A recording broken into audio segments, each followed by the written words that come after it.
Revolusyonaryo lang yung bata. Yun lang naman yun. May paniniwala yung bata, meron siyang adhikain. Siguro dapat po respetuhin naman natin yun. Wala naman siyang pisikal na inaaway.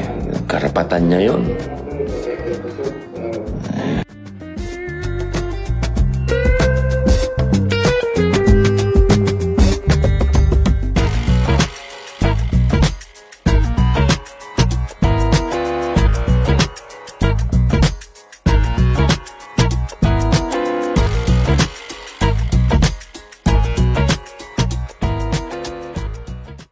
Bagay sa kamera yan, wala tayong kapangyarihan dyan. Pero para po sa akin, karapatan ng bata yon kung ano yung nasa loob niya. Basta wala siyang pisikal na sasaktan dyan. Expression na yun .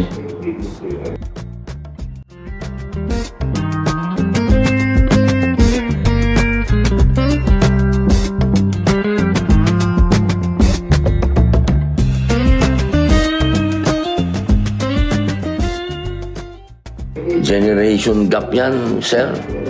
May generation gap. Talagang ganyan ang generation nila . Hindi po yan usapin siguro ng may sakit yung bata o unwell yung bata. Siguro talagang hindi lang po siguro sa edad natin pare-parehas. Hindi natin siya ka-generation.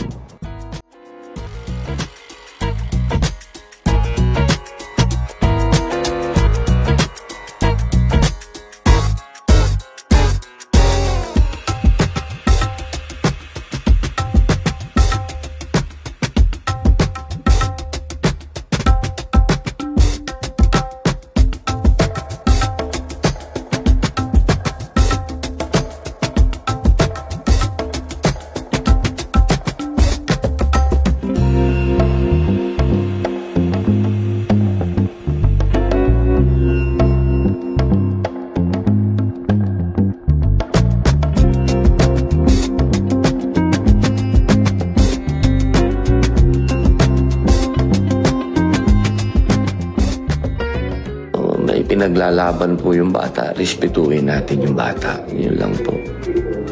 May kanya-kanya po tayong paniniwala. Pakikibaka. Sa inyo po yan, sa kamera yan. Bilib lang ako dito sa batang ito. Yun lang po.